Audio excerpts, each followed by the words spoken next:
Fans, if you've paid attention to the Phoenix Coyotes at all this season, then you've probably noticed the improved skating ability of many of the young players. Today, we're going to take a look at the man making things happen behind the scenes.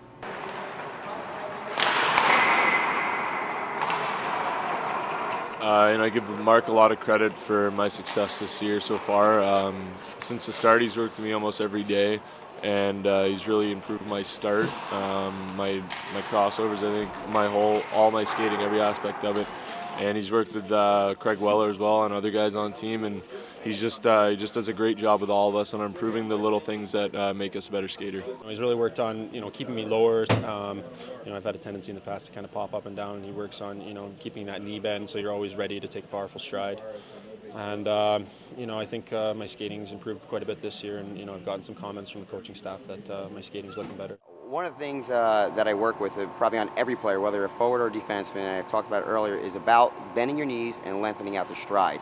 And the drill I do, and it works for every drill, every player I've worked with, whether NHL or a mini mite at 7 years old, is this scrape and wrap drill, where we're going to slow the stride down. We're going to teach our feet or our muscles to keep our feet low to the ice and bring our feet all the way underneath our body.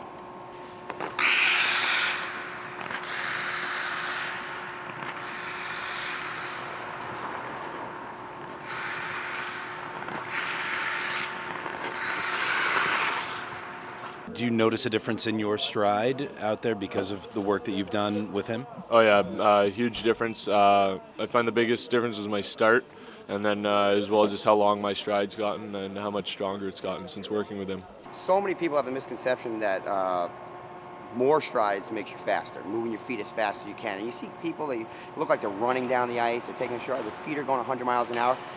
But what it's really doing is actually wasting a lot of energy. You're taking a short, choppy stride. What we want to do is make longer strides. It's longer strides that makes you go faster. Okay, you get the full length of your stride with a good knee bend, but then you have to bring your feet all the way back underneath your body so you can get a full weight transfer. So one thing you could do is, what you see is, and the common thing is we call a railroad track skating. Our skaters will skate down the ice like this, going down the ice. They're moving their feet fast, but they're not being efficient. So what we want to do is get your feet from here, underneath your body here. Now you get all the weight from here to here. And a good example is, if I get my feet underneath my body here, right, there's a full length, I bring it back underneath my body here. Now I get the full length here. But if I only bring this foot back to here, now watch what happens to my next push. And here's where it starts, where the blade is, now watch where it ends. So all I got right here was about 6 inches of push. As opposed to if I brought it from here to here, now look at the difference. So now I went from here to here. There's where your speed's going to come from. Watch a speed skater, Olympic speed skaters. They don't take short, choppy strides. They're getting their feet underneath their body, and they're getting all the power on each push. Mark's been great for me this year. I worked with him a little bit last year, and unfortunately I was in San Antonio for most of the year, and he wasn't there. So being up this year, I got the chance to work with him almost every day and as much as I can, and it's really helped me improve my skating. Explain that. What does he help improve? Is it the balance? Is it your speed? Is it your quickness? He helps a little bit of everything, just little things like my pivoting and turning and getting up with the play more, and just like quick feet, and he doesn't take away from my skating and stuff like that. He just helps me work with the little things.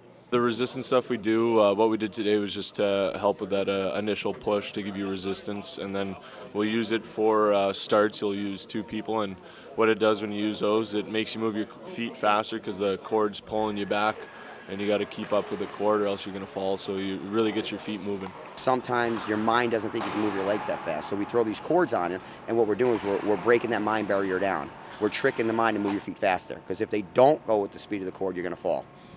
How tiring is that for a player?